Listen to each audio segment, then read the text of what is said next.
रतनगढ़ राज्य में एक छोटा सा गांव था। उस गांव में एक किसान रहता था जिसका नाम रामू था। रामू अपनी पत्नी और अपने 9 साल के बेटे के साथ रहता था। रामू मेहनत तो करता था, लेकिन वह और प्रयास करने से बचता था और अपने भाग्य को कोसता रहता था। रामू के सभी किसान दोस्तों की अच्छी तरक्की हो रही थी। ये लो रामू, मिठाई खाओ। अरे ये मिठाई किस खुशी में? मैंने अपने बच्चे का दाखिला नगर के सबसे बड़े विद्यालय में कराया है। अरे वाह, ये तो बहुत ही अच्छी खबर है। तभी रामू का पड़ोसी नवीन भी वहां आ गया। मिठाई तो मेरी भी बनती है, क्योंकि इस साल मैं अपना मकान पक्का करवा रहा हूँ और साथ में एक दुकान भी ले रहा हूँ। अरे वाह भाई नवीन, तुम्हारा भाग्य तो खूब चमक रहा है। इसमें भाग्य का क्या किरदार है भाई, जो भी है वह दिमाग और मेहनत का नतीजा है। मैं 2 सालों से अपने खेत में बहुत मेहनत करी थी और यह सब उसी का फल है। यह मेहनत और भाग्य की बात नहीं है। कुछ लोगों के साथ सब कुछ अच्छा ही होता है और कुछ लोग मेरे जैसे होते हैं। रामू उदास होकर घर गया तो उसकी पत्नी उसे पूछने लगी, क्या बात है जी, आप इतने शांत क्यों हैं?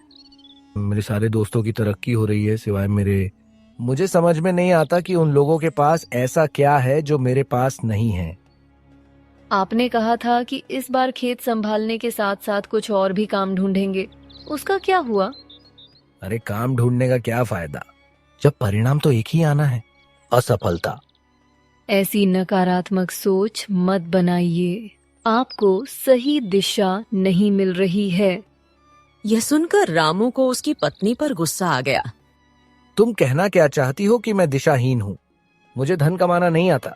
अरे नहीं नहीं, मेरे कहने का वह मतलब नहीं है। मैं तो बस इतना कह रही हूँ कि आप भावनाओं में ज्यादा जीते हैं और परिणाम की चिंता पहले ही करने लगते हैं। देखो मीना, तुम मुझे मत समझाओ कि काम कैसे होता है। मैं पिछले 10 वर्षों से काम कर रहा हूँ। मुझे माफ कर दीजिएगा, मैं आपका दिल नहीं दुखाना चाहती थी। आइए, आप खाना खा लीजिए। मुझे नहीं खाना है। जिसका भाग्य ही सोया हो उसे ना भूख लगती है ना प्यास। रामू अपने भाग्य को कोस कर सोने चला गया। अगले दिन वह जंगल से लौट रहा था। तभी उसे एक आर्षि तपस्या करते हुए दिखे। अरे यहाँ तो कोई महान आर्षि तपस्या कर रहे हैं। नहीं नहीं, मुझे इनका रास्ता नहीं काटना चाहिए। मैं पीछे वाले रास्ते से चला जाता हूँ। जैसे ही रामू ने रास्ता बदला, उसे आर्षि की आवाज सुनाई दी। पानी पानी, मुझे प्यास लगी है, कोई पानी पिला दो। लगता है आर्षि महाराज को बहुत प्यास लग रही है। रामू ने आर्षि महाराज को पानी पिलाया। आर्षि महाराज ने रामू की ओर देखा। तुम्हारा बहुत बहुत धन्यवाद पुत्र। इस रास्ते से कोई आता जाता नहीं है, इसलिए हमें कोई पानी पिलाने के लिए नहीं दिखता, लेकिन तुमने हमारी सहायता की है। प्रणाम आर्षि जी, यह मेरा कर्तव्य था। आपकी तपस्या के सामने मैं कौन हूँ? आर्षि जी ने रामू का मन पढ़ लिया। उसमें निराशा और दुख के अलावा और कुछ नहीं था। तुम इतने निराश क्यों हो पुत्र? ऋषि जी क्या बताऊं, मेरे हालात ही कुछ ऐसे हैं। जितना भी कोशिश कर लूं, मेहनत कर लूं, कभी भी सफलता नहीं मिलती। अब तो मैंने आशा करना ही छोड़ दिया है। आर्षि जी देखते हैं कि रामू को समझाने का कोई उपाय नहीं है। उसके अनुभवों ने उसकी सोच को नकारात्मक बना दिया है और इसी वजह से वह अपने गुणों को भी नहीं देख पा रहा है। तुमने हमें पानी पिलाया, हम तुमसे बहुत खुश हैं। आर्षि ने एक चमत्कारी पौधा रामू को दिया और कहा, ये लो, ये पौधा कोई आम पौधा नहीं है। इसे तुम अपने आंगन में लगाओ। जितना तुम इसकी देखभाल करोगे उतना ही यह पौधा अपना रूप बदलेगा, और जितना यह पौधा बढ़ता जाएगा तुम्हारा भाग्य भी खुलता जाएगा। रामू वो पौधा ले लेता है और खुश हो जाता है। अरे वाह, अगर सच में ऐसा हुआ तो आज के बाद मुझे मेहनत करने की कोई आवश्यकता नहीं है। आराम से अपना जीवन बिताऊंगा। पानी पिलाने का इतना बड़ा उपहार। लेकिन तुम एक बात याद रखना, इस पौधे का राज सिर्फ अपने मन में दबा के रखना। अगर इस पौधे के बारे में किसी को गलती से भी पता चला तो उसका भाग्य भी खुल जाएगा और इस पेड़ पर उसके भाग्य की टहनी उग जाएगी। और तुम्हारा भाग्य बट जाएगा। जी आशी जी, मैं ये राज किसी को भी नहीं बताऊंगा। हर्ष जी को पता था कि आगे क्या होने वाला था। वे रामू से कहते हैं, हमें ढूंढना हो तो नदी के पास आ जाना, आगे आवश्यकता पड़ेगी तुम्हें। रामू को यह बात कुछ समझ नहीं आई और वह उस पौधे को अपने घर ले आया। अगर मैंने इस पौधे को अभी सबके सामने लगाया तो सब मुझसे सवाल करेंगे। कल सुबह जल्दी उठकर इस पौधे को अपने आंगन में लगा दूंगा। अगले दिन रामू ने वह पौधा अपने आंगन में लगा दिया। उसकी पत्नी ने रामू को पौधा लगाते देखा तो उसके पास आ गई। अरे, आपको कब से पौधों का शौक हो गया? मीना, तुम मेरी पत्नी हो, इसलिए मैं तुमसे एक वचन लेना चाहता हूँ। तुम इस पौधे के बारे में कभी भी मुझसे कोई बात नहीं करोगी। ठीक है जी, फिर आपको ही इसकी रोज देखभाल करनी होगी। मेरे पास और बहुत काम होते हैं। हाँ हाँ, तुम चिंता मत करो। रामू ने उस पौधे में पानी डालना शुरू किया। वह पौधा बड़ा होता चला गया और रामू का भाग्य भी खुलने लग गया। मीना, इस बार हमारी फसल बहुत हुई है और हमें मुनाफा भी बहुत अच्छा हुआ है। अरे वाह, आखिरकार आपने मेरी बात मान ही ली। कौन सी बात? मैंने ही तो आपसे कहा था कि अपनी नकारात्मक सोच को छोड़िए और पूरे मन से मेहनत कीजिए।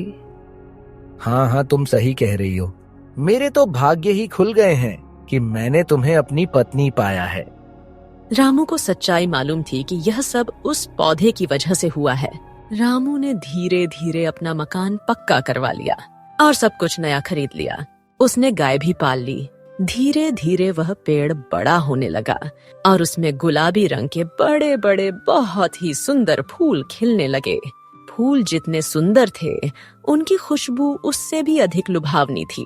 रामू का पूरा आंगन फूलों की महक से महकता रहता था। धीरे धीरे वह खुशबू पूरे गांव में फैल गई। एक दिन उसके पड़ोस में रहने वाले नवीन की पत्नी शोभा मीना के पास आई। अरे मीना, जब से तेरे आंगन में ये सुंदर और खुशबूदार फूलों का पेड़ लगा है, पूरा गांव महकता रहता है। तुम ठीक कह रही हो शोभा। सोनू के पिता ने ही इसकी देखभाल की है और वह इसका ख्याल बहुत अच्छे से रखते हैं। इस पेड़ के फूलों की एक विशेषता है कि फूल ना तो मुड़ जाते हैं और ना ही इसका एक भी पत्ता झड़ता है। हमेशा हरा भरा ही रहता है यह पेड़। आज हमारे नगर के मंदिर में पूजा है, क्यों ना हम इस पेड़ के फूलों को तोड़कर मंदिर सजाएं। महाराज भी वहाँ आएंगे और वो कितना खुश हो जाएंगे। बात तो तुम्हारी ठीक है शोभा। इतने सुंदर फूलों की जगह तो मंदिर में ही है। तभी वहाँ रामू और नवीन भी आ गए। मीना ने रामू को शोभा का प्रस्ताव बताया। रामू थोड़ा सोच में पड़ गया। भाभी जी, आपको इसके सुंदर फूल और खुशबूदार महक दिख रही है, लेकिन क्या आप जानती हैं कि यह पेड़ एक जहरीला पेड़ है? इसके फूलों को छूकर अगर गलती से आपने खुद को छू लिया तो जहर आपकी जान भी ले सकता है। ये बात सुनकर सब घबरा जाते हैं। अरे, इतना जहरीला पेड़ तुमने अपने आंगन में क्यों लगाया है रामू? लगता है मुझे तुम सबको सच बताना ही पड़ेगा। कैसा सच रामू? अरे, यह पौधा मुझे मेरे बचपन के दोस्त शानू ने दिया था। जब मैं उसके घर गया तो वह बहुत बीमार था, लेकिन उसे अपने पेड़ पौधे से बहुत लगाव था। यह पौधा उसने किसी खास विदेश से मंगवाया था। जब वह अपनी आखिरी सांसें ले रहा था, तब उसने मुझे यह पौधा दिया और कहा कि मैं तो इसकी देखभाल नहीं कर पाया दोस्त, लेकिन तुम जरूर करना। अब बताओ, मैं अपने मरते हुए दोस्त की बात को कैसे टाल देता। मैंने उससे वादा कर लिया। मुझे बाद में एक वैद्य जी मिले जिन्होंने मुझे बताया कि यह पेड़ जितना सुंदर और महकदार होगा उतना ही जहरीला भी बनेगा। मैंने अपने वादे को निभाने के लिए इस पेड़ को अपने आंगन में लगाया। अगर मैं इसकी सच्चाई तुम सबको बता देता तो तुम सब मुझे कभी इस पेड़ को लगाने ही नहीं देते। रामू की इस झूठी कहानी पर सबने यकीन कर लिया। भैया, आप कितने महान हैं।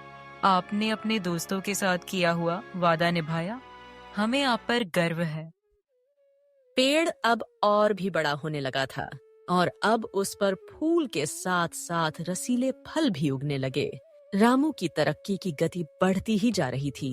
उसने अपने खेत के लिए बैल भी खरीद लिए थे। एक दिन रामू का बेटा सोनू और उसके पड़ोसी नवीन का बेटा मोनू रामू के आंगन में खेल रहे थे। मोनू की नजर उस पेड़ के रसीले फलों पर पड़ी। वे इतने स्वादिष्ट दिख रहे थे कि मोनू को उस पर लालच आ गया। सोनू, चल उस पेड़ के फल को चखते हैं। देखो कितने रसीले हैं, मेरे मुंह में तो पानी आ रहा है। पिताजी ने मुझे उस पेड़ को छूने से मना किया है। अगर तुम्हें फल खाने का मन है तो हम माँ से मांग लेते हैं। रुको, मैं अभी माँ से तुम्हारे लिए फल लेकर आता हूँ। सोनू जैसे ही अंदर गया, मोनू ने पेड़ से फल तोड़ लिया और उसे लेकर अपने घर की ओर भाग गया। मोनू फल खाने लगा, तभी उसके पिता नवीन वहां आ गए। पिताजी, यह फल चखिए, कितना स्वादिष्ट है। नवीन ने फल चखा और उसे भी वह फल बहुत स्वादिष्ट लगा। अरे वाह, कहाँ से आया यह फल? ये फल तो मैंने सोनू के आंगन में जो दीवार के पास पेड़ लगा है ना, वहाँ से तोड़ा है। नवीन यह सुनकर चौंक जाता है। वो डर के मारे उस फल को फेंक देता है। हे भगवान, तुमने और मैंने उस जहरीले पेड़ के फल को खा लिया। अब हमारा क्या होगा? नवीन देखता है कि काफी समय बीत गया, लेकिन उसे और उसके बेटे को कुछ भी नहीं हुआ। अरे रामू ने तो कहा था कि यह बहुत ही जहरीला पेड़ है, फिर ऐसा तो कुछ भी नहीं हुआ। अवश्य कोई और बात है, मुझे इसका पता लगाना ही होगा। अगले दिन रामू उस पेड़ को पानी दे रहा था। नवीन उसके घर आया और चारों तरफ देखने लगा। कुछ ही महीने पहले तक इसकी हालत खेत बेचने की हो गई थी और आज तो इसके घर और भाग्य का नक्शा ही बदल गया है। नवीन रामू के पास जाता है और उसे सच उगलवाने की कोशिश करता है। अरे रामू, तुम्हें पता है कल क्या हुआ? मैंने और सॉरी ने इस पेड़ का फल खा लिया था और हम दोनों का भाग्य तो देखो, हमें कुछ भी नहीं हुआ। जैसा तुमने इस पेड़ के बारे में बताया था, उस हिसाब से तो अब तक कोई ना कोई घटना हो जाती, लेकिन ऐसा तो कुछ भी नहीं हुआ। रामू यह सुनकर थोड़ा घबरा जाता है, लेकिन खुद को संभालते हुए कहता है, अच्छा चलो, फिर तो अच्छी बात है। यह पेड़ जहरीला नहीं है। वैद्य जी ने इस पेड़ को कोई दूसरा पेड़ समझ लिया होगा। अरे तुम्हारे उस दोस्त का नाम क्या था? हाँ, शानू। ये शानू किस गांव में रहता था? अरे तुम यह सब क्यों पूछ रहे हो नवीन? क्योंकि मुझे पता है कि तुम्हारा कोई बचपन का दोस्त नहीं है जिसका नाम शानू हो। मैंने पता करवाया है ना। तो इस नगर में ऐसा कोई गांव है और ना ही शानू नाम के किसी व्यक्ति की हाल फिलहाल में मृत्यु हुई है। रामू अब बुरी तरह घबरा जाता है। अरे तुम कहना क्या चाहते हो नवीन? देखो मुझे काम के लिए देर हो रही है, मैं चलता हूँ। मैं कहना चाहता हूं कि तुमने हम सबसे झूठ कहा है। तुम्हें इस पेड़ का असली सच बताना ही होगा, नहीं तो तुम क्या कर लोगे? नहीं तो मैं महाराज के पास जाकर तुम्हारी शिकायत कराऊंगा कि तुमने एक जहरीले पेड़ को अपने आंगन में उगाया है। तुम्हारे इस झूठ को मैं सच बनाकर इस पेड़ को हमेशा के लिए जड़ से कटवा दूंगा। रामू उलझन में पड़ जाता है। उसे आरशी जी की बात याद आ रही थी, लेकिन उसे पेड़ काटने का भी डर सताने लगा। रामू नवीन को सब कुछ सच बता देता है और जैसे ही वह सच बताता है, नवीन के भाग्य की एक टहनी उस पेड़ पर उग जाती है। अरे ये तो कमाल हो गया, अब तो मेरी भी किस्मत खुल जाएगी। तुम्हारा भाग्य तो वैसे भी खुला हुआ था। नवीन, तुम्हें इस पेड़ की क्या आवश्यकता है? आवश्यकता तो तुम्हें भी नहीं है। अगर मेहनत करते तो एक दिन तुम भी सफल होते। तुमने भी यह रास्ता अपनाया है, इसलिए तुम मुझ पर उंगली उठाने वाले कोई नहीं हो। रामू उसे यह नहीं बताता कि पेड़ का राज किसी और को नहीं बताना है।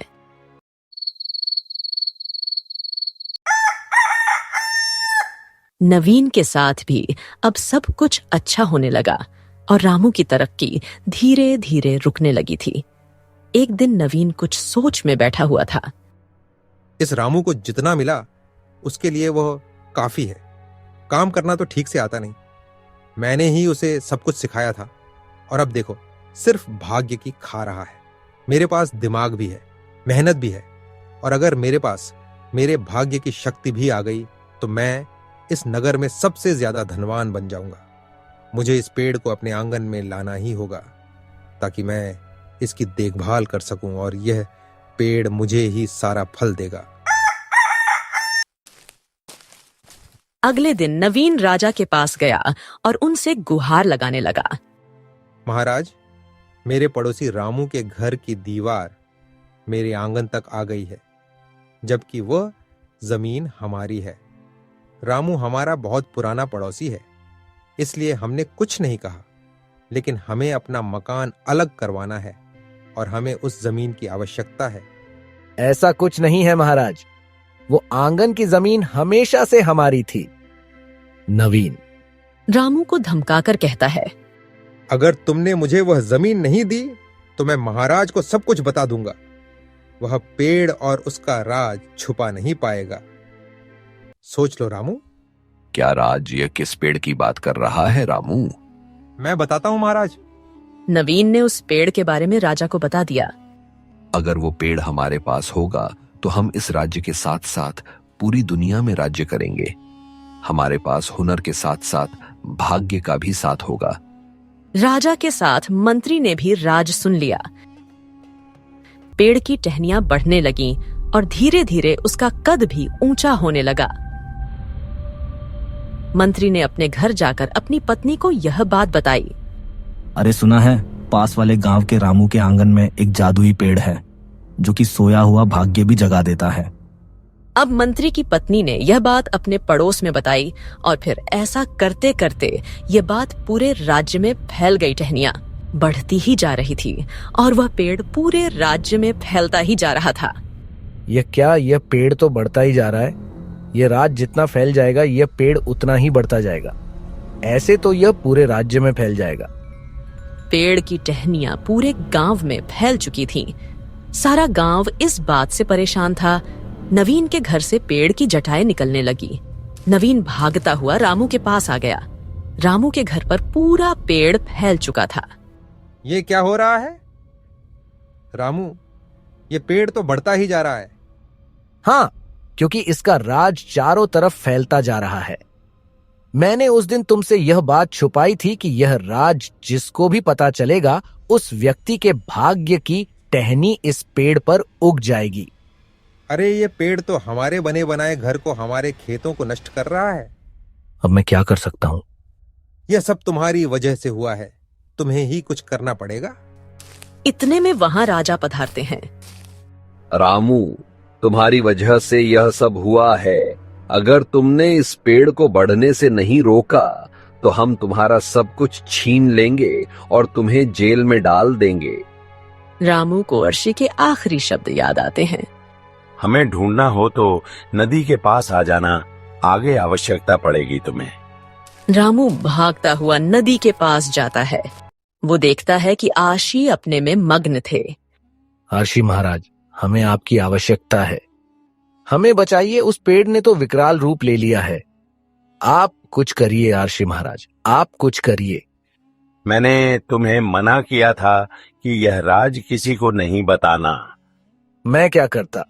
मुझे लालच आ गया था कि पेड़ कट गया तो मेरा भाग्य फिर से सो जाएगा। तुमने अपना सारा धन उस पेड़ के भरोसे कमाया है। तुम्हें अपने आप पर इतना भी विश्वास नहीं था कि अगर पेड़ कट भी गया तो तुम मेहनत करके जो भी कमाया हुआ धन था उसे 2 गुना कर सकते थे। मुझे क्षमा कीजिए महाराज, मैंने लालच में आकर यह सब कुछ किया। जो इंसान मेहनत से बचता है और सिर्फ भाग्य के उठने का इंतजार करता है, उसके पास सब कुछ आता तो है लेकिन अधिक समय तक टिक नहीं पाता। ये सबक तुम्हें हमेशा याद रखना चाहिए। मैं ये हमेशा याद रखूंगा। आप कुछ उपाय बता दीजिए। यह पेड़ बढ़ता ही जा रहा है, यह तो पूरे राज्य को नष्ट कर देगा। जैसे लोहा लोहे को काटता है वैसे ही तुम्हें भी अब कुछ ऐसा ही करना होगा। जल्दी से जाकर उस पेड़ का एक फूल, एक फल और एक पत्ती ले आओ और उसे पीसकर एक मिश्रण बना लो। आर्षि जी ने जैसा कहा, रामू ने वैसा ही किया।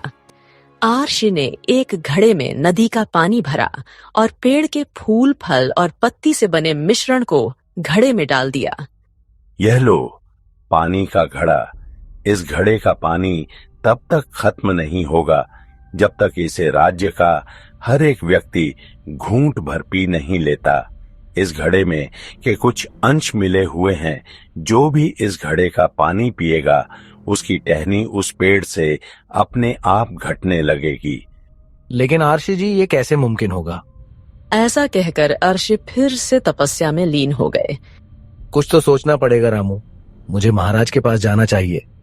रामू को एक तरकीब सोचती है और आर्षि को प्रणाम कर घड़ा लेकर सीधे महाराज के पास जाता है। राजा और मंत्री पेड़ को काटने की योजना बना रहे थे। महाराज, उस पेड़ की टहनियां काटने पर भी नहीं कट रही है। वो इतना मजबूत है कि समझ में नहीं आ रहा है कि कैसे उसे समाप्त किया जाए। मैं बताता हूँ महाराज, मेरे पास उपाय है। क्या उपाय है रामू, जल्दी से बताओ। रामू घड़े को राजा को देते हुए बोला, महाराज, इस घड़े में जादुई शक्ति है। इसमें जादुई पेड़ की सामग्री मिली हुई है। अगर आपने इस पेड़ का पानी पी लिया तो वह पेड़ अपने आप ही घटने लगेगा। अगर आप सबसे पहले इस घड़े से पानी पिएंगे तो सारी प्रजा भी विश्वास करके इस बात को मानेगी और पानी पिएंगे। इसका क्या सबूत है? हमारे राजा ऐसे ही किसी के हाथों से कुछ भी नहीं पिएंगे। समझे, आपको ऐसा करना होगा महाराज। अब उस पेड़ से आप ही सबको बचा सकते हैं।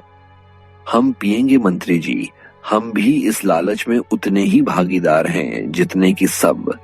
राजा ने पहला घूंट पिया और मंत्री को घड़ा थमा दिया। मंत्री जी, आप इस घड़े से सबको पानी पिला दीजिए और सबके मन में उपजे लालच को खत्म करिए। जी महाराज, जैसी आपकी आज्ञा। आप भी पानी पीजिए मंत्री जी। हाँ महाराज, मेरे द्वारा ही यह बात नगर तक गई थी। मैं भी इसका भागीदार हूँ। व्यक्ति का लालच कभी खत्म नहीं हो सकता। लालच जितना बढ़ेगा भाग्य उतना ही कमजोर होता चला जाएगा। पूरे राज्य के लालच ने इस पेड़ की भाग्य उदय शक्ति को भी बेकाबू कर दिया। आप ठीक कह रहे हैं महाराज। इस तरह से वह पेड़ बढ़ता ही जाएगा और सबका विनाश कर देगा।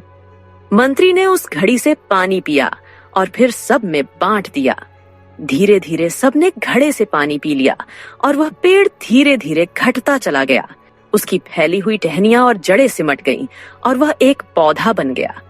वह घड़ा पूरे नगर से सोता हुआ नवीन के पास आ गया।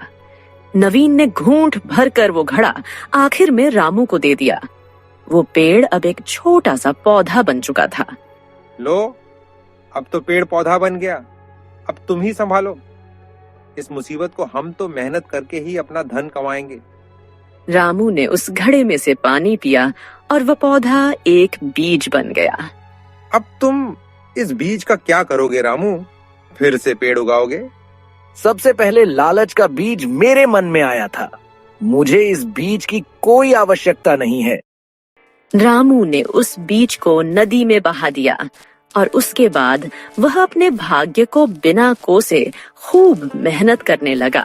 रामू ने इस बार खूब तरक्की करी, लेकिन किसी जादुई पौधे के कारण नहीं, बल्कि अपनी मेहनत और लगन से। कहानी की सीख भाग्य को जगाने की एक ही चाबी है। मेहनत व्यक्ति जितनी मेहनत करता है, भाग्य उसका उतना ही साथ देता है।